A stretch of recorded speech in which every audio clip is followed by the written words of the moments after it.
साथ संगत जी, प्यार से कहना धन निरंकार जी। स्वागत है आप सभी का हमारे चैनल यानी अमोन्यस विचार पर। इस वीडियो की शुरुआत करने से पहले दास साहब से हाथ जोड़कर एक संभावपूर्ण निवेदन करना चाहता है। हमारा उद्देश्य आपके जीवन में सकारात्मक शांति और प्रेरणा का संचार करना है। हर रोज हम आपके लिए नई प्रेरणादायक वीडियो दे लाते हैं। इन वीडियो के माध्यम से हम आपके जीवन में आत्मविश्वास, शांति और प्रेम का संदेश पहुंचाना चाहते हैं। साथ संगत जी, आपसे निवेदन है, कृपया हमारे चैनल को सब्सक्राइब करें और नोटिफिकेशन को ऑन करें, जिससे कि आप किसी भी अनमोल साथी, सत्संग या संदेश से वंचित न रहे। आज की हमारी कहानी का विषय है सिमरन की शक्ति, एक प्रेरणादायक कहानी। आज संगत जी, बहुत समय पहले की बात है। गांव के किनारे बसे छोटे से कस्बे में एक बुजुर्ग साधु रहते थे, जिन्हें लोग प्रेम से बाबा आनंद कहते थे। बाबा आनंद अपनी शांत उपस्थिति और ज्ञानवर्धक शब्दों के लिए प्रसिद्ध थे। उनके पास हर उम्र के लोग अपनी समस्या लेकर आते और बाबा हमेशा मुस्कुराते हुए एक ही उपाय सुझा, सिमरन करो बेटा, सच्ची शक्ति वही है। उसी गांव में रवि नाम का एक युवक, एक लड़का रहता था, जिसका जीवन में हमेशा परेशान रहता। छोटी छोटी बातों पर गुस्सा आता और मन में अजीब खालीपन महसूस करता। वह अक्सर सोचता, मेरे पास सब कुछ है, घर है, परिवार है, दोस्त भी है, मैं खुश क्यों नहीं हूँ। एक दिन उसकी दादी ने उसे बाबा आनंद के पास जाने की सलाह दी। रवि को इन बातों पर भरोसा नहीं था, लेकिन इसी तरह वह बाबा के पास पहुंचा और बोला, बाबा, मैं हमेशा बेचैन और परेशान रहता हूँ, क्या आप मेरी मदद कर सकते हैं। बाबा आनंद मुस्कुराते हुए बोले, बिल्कुल, लेकिन पहले बताओ, तुम्हारे मन में सबसे ज्यादा क्या चलता रहता है। रवि झिझकते हुए बोला, कभी गुस्सा, कभी डर, कभी दुख, दूसरे की बातें, मन हमेशा भागता रहता है। बाबा ने धीरे से कहा, यही तो तपस्या है बेटा। जब मन काबू में नहीं होता तो जीवन भी बिखरा बिखरा लगता है, लेकिन एक उपाय है, सिमरन। रवि को यकीन नहीं हुआ। उसने हंसते हुए कहा, बाबा, सिर्फ एक नाम जपने से मेरी जिंदगी कैसे बदल सकती है। बाबा आनंद ने मुस्कुराते हुए पास की नदी की ओर इशारा किया। यह नदी देखो बेटा, अगर इसमें लगातार पत्थर फेंकते जाओ तो पानी हमेशा हलचल में रहेगा, लेकिन जब तुम उसे छूना बंद कर दोगे तो धीरे धीरे पानी शांत हो जाएगा। हमारा मन भी ऐसा ही है। जब तुम दुनिया की चिंताओं और सकारात्मक विचारों में उलझे रहते हो, मन अशांत रहता है, लेकिन जब तुम करते हो तो वह धीरे धीरे शांत हो जाता है। रवि को यह बात समझ नहीं आई, लेकिन उसने बाबा की बात मानने का फैसला किया। बाबा ने उसे एक सरल अभ्यास दिया, हर सुबह और रात 10 मिनट बैठकर राम, ओम या कोई निरंकार या कोई भी पवित्र नाम लो और बस मन को शांत करो। अगर विचार आए तो दोबारा सिमरन करो और सिमरन पर ध्यान दो। शुरुआत में रवि को स्मरण करना कठिन लगा। उसका इधर उधर मन भागता, लेकिन वह बाबा की सीख को याद रखता। धीरे धीरे कुछ हफ्तों में उसने अपने भीतर एक अजीब सी शांति महसूस होने लगी। वह पहले से ज्यादा खुश रहने लगा। छोटी छोटी बातों पर गुस्सा कम आने लगा और उसकी चिंता भी घटने लगी। एक दिन जब वह बाजार में था तो एक आदमी ने उसे बिना वजह झगड़ा करने की कोशिश की। पहले तो रवि को गुस्सा आ जाता, लेकिन इस बार उसने मुस्कुराते हुए मन में स्मरण किया और शांत रहा। उसे एहसास हुआ कि बाबा आनंद सही थे, सिमरन से मन सच में काबू में आ सकता है। कुछ महीनों के बाद रवि बाबा आनंद के पास पहुंचा बोला, बाबा मैं पहले जैसा नहीं हूँ। मैं खुश रहता हूँ, कम गुस्सा करता हूँ और छोटी छोटी बातों से परेशान नहीं होता हूँ।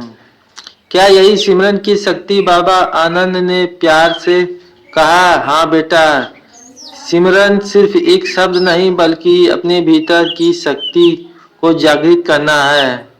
यह तुम्हारे विचारों को शुद्ध करता है, तुम्हें वर्तमान में जीना सिखाता है और जीवन में सच्ची शांति और आनंद लाता है।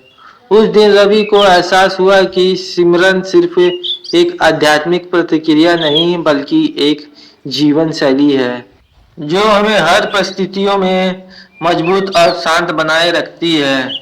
साथ संगत जी, इस कहानी से हमें यह सीख मिलती है कि सिमरन केवल पूजा पाठ तक सीमित नहीं बल्कि यह जीवन को सरल, शांत और आनंद बनाने की एक विधि है। यदि हम इसे अपने दैनिक जीवन का हिस्सा बना ले तो न केवल हमारे मन को संतुलन बना रहेगा बल्कि हम हर परिस्थिति में धैर्य और प्रेम के साथ भी जी सकते हैं। क्यों ना हम भी आज से सिमरन का अभ्यास शुरू करें और इसे चमत्कारी प्रभाव को महसूस करें। साथ संगत जी, आत्मा की खोज बहुत समय पहले की सिद्धपुर नाम के एक समृद्ध राज्य में राजकुमार आरव का जन्म हुआ। वह सुंदर महल, अपार धन संपत्ति, ऐश्वर्य से घिरा हुआ था, लेकिन फिर भी उसके मन में एक अजीब सी बेचैनी थी। जब वह छोटा था तब उसके गुरु आचार्य देवदत्त ने उसे सिखाया था कि एक संसार, एक माया और सच्चा सुख आत्मज्ञान में है। लेकिन युवा को इन बातों में कोई रुचि नहीं थी। उसे लगता था कि आनंद केवल भौतिक सुखों में है, धन महल, मनोरंजन और औरों में है। समय बीतता गया और एक दिन जब वह युवा हुआ तो उसे उसके पिता राजा वीरेंद्र ने उसे सिंहासन पर बैठाने के लिए तैयार किया। लेकिन राजकुमार का मन अभी भी अशांत था। उसे समझ नहीं आ रहा था कि जब उसके पास सब कुछ है तो भी वह भीतर से अधूरा क्यों महसूस कर रहा है। एक दिन राजकुमार शिकार के लिए जंगल में गया। वहां उसने एक शांत चेहरे वाला वृद्ध साधु को ध्यान में लीन देखा। साधु के चेहरे पर दिव्य चमक रही थी और उसकी आंखें किसी गहरे रहस्य को समेटे हुई थी। राजकुमार ने उसके पास जाकर पूछा, हे महात्मा, आप कौन हैं और इस निर्मम जंगल में क्या कर रहे हैं? साधु ने मुस्कुराकर कहा, मैं मात्रिक यात्री हूँ जो सत्य की खोज में निकला हूँ। राजकुमार ने हैरानी से पूछा, सत्य की खोज? क्या यह सोना चांदी राजमहल में नहीं मिलती? साधु ने एक गहरी सांस ली और बोला, बेटा, संसार का सुख क्षणिक है, सच्चा आनंद केवल आत्मज्ञान में है। राजकुमार को यह सुनकर गुस्सा आ गया। उसने कहा, यह तो मेरे गुरु भी कहते थे, लेकिन मैंने कभी समझा नहीं। आप बताइए, आत्मज्ञान क्या है? साधु मुस्कुराकर कहे, आत्मज्ञान को शब्दों में नहीं समझाया जा सकता है, अनुभव करना पड़ता है। यदि तुम सच में जानना चाहते हो कि तो पहले अपने राजमहल, राजपाट और धन को छोड़कर एक यात्री बनो और शक्ति की खोज पर निकलो। राजकुमार इस चुनौती को स्वीकार कर चुका था। राजकुमार ने अपनी राजसी वेशभूषा त्याग दी, गहने उतार दिए और एक साधारण वस्त्र पहनकर यात्रा पर निकल पड़ा। पहले वह धन की दुनिया में गया। उसने बड़े व्यापारियों से मुलाकात की, लेकिन देखा कि वे भी कभी संतुष्ट नहीं थे। जितना पैसा पड़ता उतनी उनकी इच्छा भी बढ़ती गई। फिर वह राजनीति की दुनिया में गया। उसने महाराजाओं से मुलाकात की, लेकिन देखा कि वे भी भय और चिंता से घिरे हुए रहते थे। कोई भी सच्चा आनंद नहीं था। इसके बाद वह विद्वान के पास गया। उन्होंने ग्रंथ पढ़ाए, लेकिन आत्मा की शांति की कोई स्पष्ट व्याख्या नहीं कर सके। राजकुमार ने महसूस किया कि ज्ञान, धन, सत्ता, इनमें से कोई भी सच्चा आनंद नहीं देता। एक दिन वह एक शांत नदी के किनारे पहुंचा, जहां वही साधु से फिर से मुलाकात हुई। साधु ने पूछा, क्या तुमने सत्य को पा लिया? राजकुमार ने सिर झुका लिया और कहा, नहीं गुरुदेव, मैंने सब कुछ देखा, धन ज्ञान सत्ता, लेकिन संतोष कहीं नहीं मिला। अब मैं क्या करूं? साधु ने मुस्कुराकर कहा, अब समय आ गया है कि तुम बाहर की यात्रा छोड़कर भीतर की यात्रा शुरू करो और ध्यान से सिमरन करो। राजकुमार ने साधु के कहने पर ध्यान करना शुरू किया। पहले तो उसका मन भागता रहा, लेकिन धीरे धीरे वह शांत होने लगा। कुछ महीने के बाद कुछ महीनों के भीतर उसके भीतर एक अनोखी शांति और आनंद का अनुभव हुआ। जब उसे समझ आ गया था कि वह सच्चा सुख बाहर नहीं बल्कि भीतर ही है। कई वर्षों के बाद राजकुमार एक पूर्ण योगी बन गया। अब उसे न तो राज सत्ता चाहिए थी, न ही उसे धन। उसने समझ लिया था कि सच्चा आनंद केवल आत्मा की शुद्धि में है। एक दिन वह अपने राज वापस लौटा, लेकिन अब वह केवल एक साधु था। लोगों ने जब उसे देखा तो आश्चर्यचकित रह गए। पूछा, बेटा तुमने क्या पाया है? राजकुमार मुस्कुराया और बोला, पिताजी मैंने स्वयं को पा लिया है। इसके बाद उसने राज्य की जिम्मेदारी अपने छोटे भाई को सौंपी और बाकी जीवन लोगों को आत्मज्ञान का मार्ग दिखाने में बिता दिया। साथ संगत जी, इस कहानी से हमें यह शिक्षा मिलती है कि सच्चा सुख किसी भारी चीज में नहीं बल्कि आत्मा और शांति में है। धन सत्ता ज्ञान यह सब अस्थायी है, लेकिन आत्मा की शुद्धि ही जीवन का वास्तविक उद्देश्य है। तो आइए हम भी बाहरी दुनिया की खोज में उलझने के बजाय अपनी आत्मा की खोज करें और सच्चा आनंद को प्राप्त करें।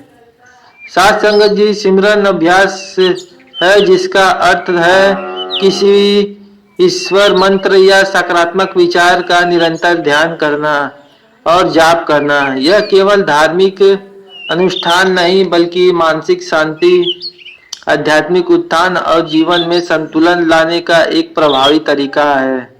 भारत में विशेष रूप से सिख, हिंदू और बुद्ध परंपराएं में सिमरन को ध्यान, मंत्र जप और आत्मा की शुद्धि का एक प्रमुख साधन माना जाता है। साथ संगत जी, यह विषय केवल धार्मिक दृष्टिकोण से नहीं बल्कि वैज्ञानिक, मनोविज्ञान और जीवन शैली के परिप्रेक्ष्य से भी महत्वपूर्ण है। सिमरन से मानसिक तनाव कम होता है और आत्मा चेतन जागृत होता है और जीवन में सब सकारात्मकता आती है। सिमरन से मानसिक तनाव कम होता है, आत्मचेतन जागृत होती है और जीवन में सकारात्मकता आती है। सिमरी सिमरी सुख पाइया, सिमरन करने से सच्चा सुख प्राप्त होता है। सिमरन केवल धर्म से जुड़ा नहीं बल्कि यह मानसिक और भावनात्मक रूप से भी लाभकारी है। यह मन को शांत करता है और सकारात्मक ऊर्जा को बढ़ाता है और जीवन में अनुशासन लाता है। सिमरन को कई तरीकों से किया जा सकता है। हर व्यक्ति अपनी पसंद और सुविधा के अनुसार अपना सकता है, जैसे मौन सिमरन या मानसिक जाप है, जिसमें कोई व्यक्ति अपने भीतर की मंत्र या ईश्वर के नाम का उच्चारण करता है। इसे करने से मन की शुद्धि होती है और आत्मिक चेतना जागृत होती है। उच्चारण सिमरन, इसमें किसी मंत्र या नाम को धीरे धीरे या जोर से बोला जाता है। यह विधि ध्यान और केंद्रित करने में मदद करती है और ध्वनि तरंगों के माध्यम से सकारात्मक ऊर्जा उत्पन्न करती है। लेखन सिमरन, इसमें किसी मंत्र या ईश्वर के नाम को बार बार लिखा जाता है। यह ध्यान केंद्रित करने और विचारों को नियंत्रण करने में सहायक होता है। सांस के साथ सिमरन, इसमें सांस लेने और छोड़ने के साथ किसी नाम या मंत्र का उच्चारण किया जाता है। यह मन को शांति देता है और ध्यान की गहरी अवस्था में ले जाता है। सिमरन की शक्ति और लाभ मानसिक और भावनात्मक लाभ, तनाव और चिंता से मुक्ति। सिमरन करने से मन शांत रहता है और नकारात्मक विचार दूर हो जाते हैं। एकाग्रता में वृद्धि, भावनात्मक स्थिरता, यह गुस्से, जलन, चिंता और अवसाद को कम करता है। शारीरिक स्वास्थ्य पर सिमरन का प्रभाव रक्तचाप को नियंत्रित करता है, हृदय को मजबूत बनाता है,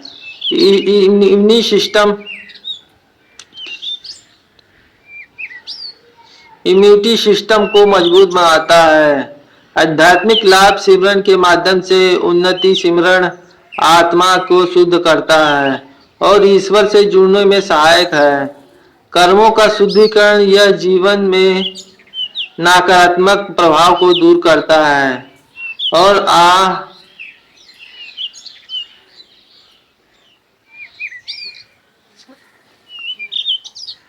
और सकारात्मक ऊर्जा को बढ़ाता है। यह जीवन को संतुलित बनाता है, यह जीवन को आंतरिक आनंद प्राप्त कर